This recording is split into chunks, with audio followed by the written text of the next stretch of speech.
I got my lake in the middle. We got assets all around the lake. People can go fishing. People can go four-wheel riding. People can rent out the properties. People can do all these things on 20 acres of land and not even see each other. Why? Because my mentality was, I'm going to make money with money. I had the proper mindset. I had mentors who taught me to avoid common myths and misconceptions about money. So more and more money came, and the more money I made, the more money I managed, and that's how I manifested my destiny.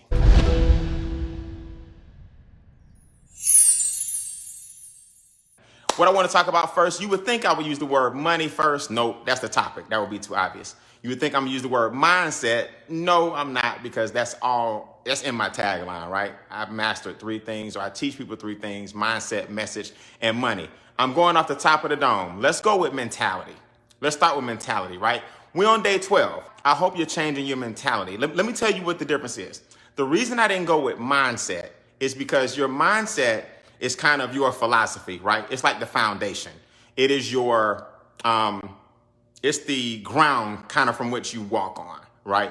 It's what's going to be there all the time. That doesn't mean you can't change it, but your mindset and your mentality are 2 different things. Your mindset is your foundation. Your mentality is your approach to that foundation. In other words, you can watch me do all 26 letters of the alphabet. Y'all throwing words at me left and right, and I'm going to grab them and I'm going to run with them like I normally do. But because I'm going off my memory, as I start to lace these things in, because I'm going off my memory, I want you to understand that when I talk about mindset earlier, I was talking about your foundation.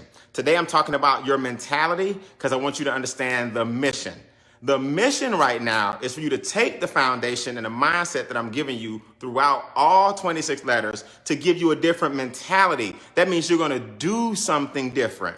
I don't care if you think money's abundant. I don't care if you think ideas are plentiful. I don't think if you think you can be a millionaire, which you can be. I don't care what your mindset is if you're not going to take the proper steps necessary to act on that mindset.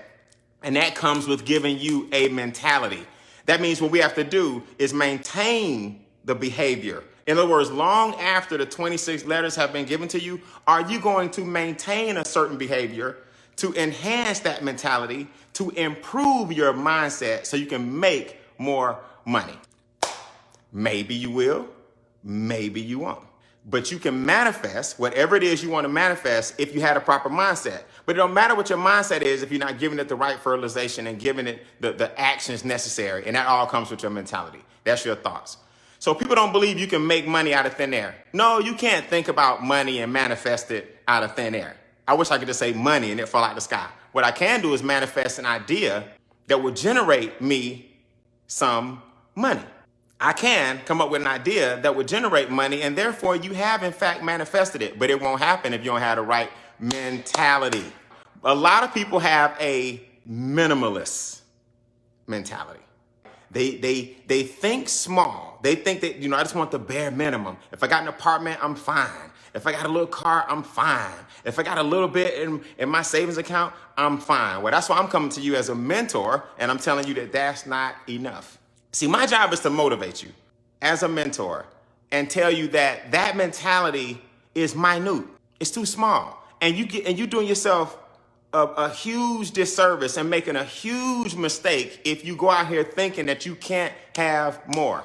You're making a major mistake if you're out here thinking you can't have more with that type of mentality. Here's why. One of the biggest mistakes that you were taught is that you can't think of something and then go do it. And I'm going to give you the money game in a second, but we're still talking about your mentality right now. So let's go ahead and clear up some myths and misconceptions about money. Not that I've mastered it, but I do have more than the average person. And it's only because I made my mistakes early. Let me tell you a big myth, misconception, and mistake that you need to make. And at the end, I'm going to tell you how to manage it. How about that? Mistake number 1, you're not paying yourself first. So I want you to put in the comments, myself. Make it personal. Make it personal. If you don't pay yourself first, you're making a monumental mistake. Here's why. If the government takes 1/3 of your money in taxes, that means you work for them first, because if you have a W-2, they took their money off the top. So one monumental mistake is that you're giving away too much of your money and you're not seeing enough of it. And that's because you're not paying yourself first. Myself starts with an M, so make it personal. Myself. You got to pay yourself first. So that basically means you work for the federal government from January to April, because if there's 12 months in a year and you work for them and they take 30% of your money, then they're taking 30% of your year. So if you work for the federal government for a third of the year, you're not paying yourself first, you're paying them first because they take it off the top. That's a major mistake. That's not a minor one. If you work for the government first and the government takes your money off the top, then you have to borrow money from the bottom, because if you make $50,000 a year and the government takes $18,000, then you really take home $32,000. So now you got to make $18,000 back in the form of loans, and then you end up paying back $24,000. That's your second major mistake. The misconception is that you need the bank to get a tax refund, and then you need the government to give you a tax refund, and then you need the bank to offset what the government took, and you end up paying way more back than you borrowed. Big, big mistake. So now you work for the banks from April, May, June, July. So from April to July, you work for the banks. So now a third of your money is left, because 6 months of your money is just gone. So 4 months out the year. So you work for the government from January to April. Then you work for the banks from May to August. So now from September to December, guess what? Each month you've been working for somebody else, and the biggest quarter has the last 4 months in it. Now here come the holidays. Labor Day, September. October, Halloween. November, Brown Thursday. Black Friday, Cyber Monday, Thanksgiving. December, Christmas Eve, Christmas, the 31st. So the final 4 months, all your money is gone, and I haven't made a dime because I haven't paid myself first. Big mistake people make. So the minute I decided to start my home-based business, my income went through the roof, because the government says you can pay yourself first. They don't teach you that in college. I know people with masters. As far as their degree, they have a master's and don't know how to manage their money. Pay yourself first. The only way the government allows you to pay yourself first, legally, ethically, and morally, is to have a home-based business. When you have a home-based business, or at least a business of some type, what you're telling the government is that money is mine. The government says, okay, chill out. Because you're getting it on a 1099, you know the money is mine, so the government says pay yourself first and pay us last. Now you're doing major things to keep the money in your household. That's the beginning of your money management. The second mistake and misconception I need to clear up is that investing is risky. Investing is not risky. There are risky investments, but the sheer term investing is not risky. Go back to the eyes and check it out. I can't go over it all day today. That's a big misconception, is that you were taught not to invest. And the truth is, the earlier you start investing, the more mistakes you can afford to make, because the market will correct itself. Why don't you have some money in the market? The market has averaged 8 to 10% over the past 50 years. I'm not telling you that's the only place to put your money. I'm saying the market is a great place to park some of your money, because it'll make you more money. If you think investing is risky, you don't have to put your money directly into the market. Why don't you start with a mutual fund? A mutual fund is basically a combination or a consortium of all these different stocks. And if you use a blue chip mutual fund, then now you got companies that are major corporations. They have a major stake in America. And you have all these companies that put all their stocks, or you have companies like Vanguard, T. Rowe Price. They put their stocks into a bundle, and they call that basically a mutual fund, just for the sake of the conversation. And a mutual fund is kind of a conservative way for you to see that money's supposed to bring you more money. So at some point, why aren't you putting your money into the market? Oh, because a misconception and a mistake you're making is that your mentality says it's risky. It's no more risky than you leaving it in a checking account or a savings account where only $250,000 of your dollars is guaranteed or insured by the FDIC. So if the FDIC is only guaranteeing $250,000 of your dollars, that means you don't expect to make more. So if your money is in the bank, what you're saying is y'all only gonna insure $250,000.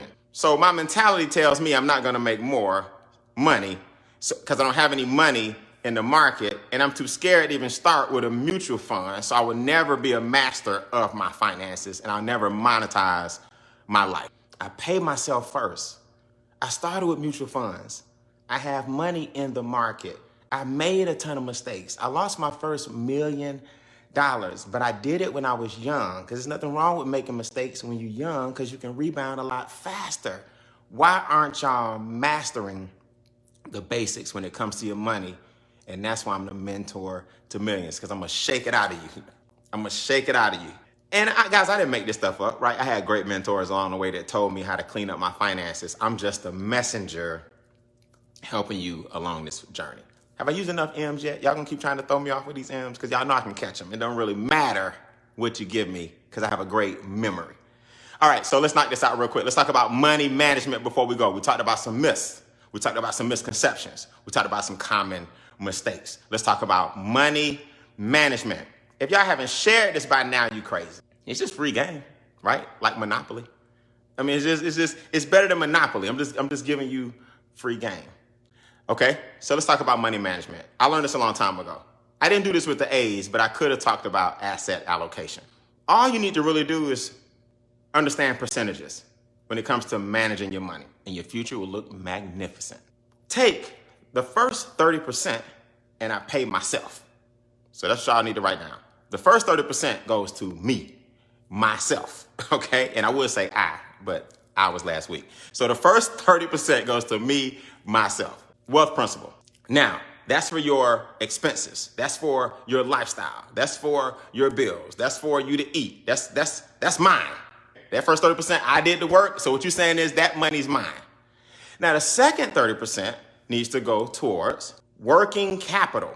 In other words, because most people have a job, there's nothing wrong with a job. You never hear me bash a job. Quit letting people bash jobs. We need jobs. You want this economy of ours to collapse? Let unemployment go through the roof. And we'll show you what chaos looks like when people lose their jobs. So stop bashing jobs and don't be ashamed of a job. Just know that a job is just supposed to fund your dream.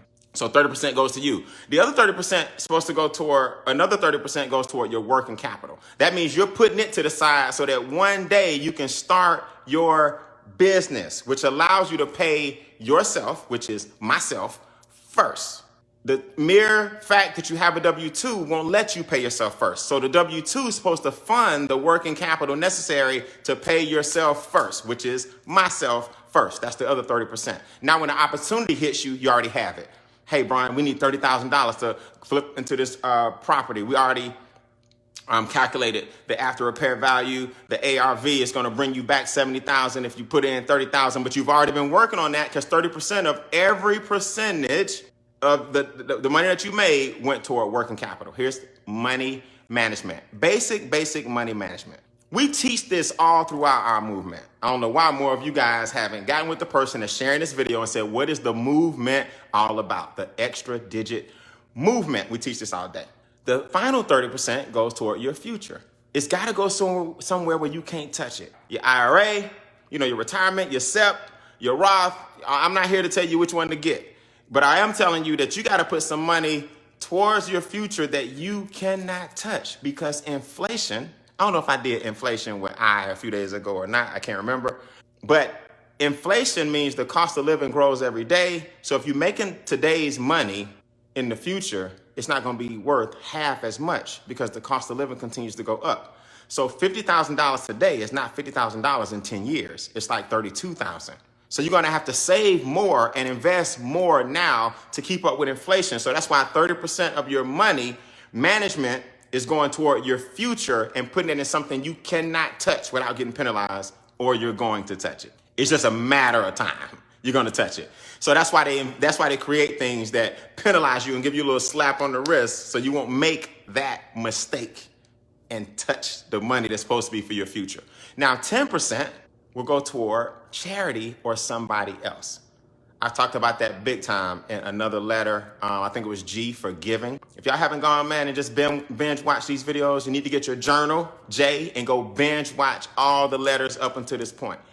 But you want to put 10% of your money when you manage it towards something else. It feels good to give. So 30%. When I got to a point where I only needed 30% of my income, my net worth shot through the ceiling. because I was living below my means. So 30% of my income provided my lifestyle. Then I used that income to create for my future.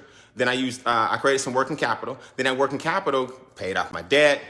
Working capital created more assets. I went and bought Beane Acres, which is 20 acres of land. I'm in the process now of acquiring the house right next to Beane Acres. So I have 2 Airbnbs on one lot. I got my lake in the middle. We got assets all around the lake. People can go fishing. People can go 4-wheel riding. People can rent out the properties. People can do all these things on 20 acres of land and not even see each other. Why? Because my mentality was, I'm going to make money with money. I had the proper mindset. I had mentors who taught me to avoid common myths and misconceptions about money. So more and more money came, and the more money I made, the more money I managed, and that's how I manifested my destiny.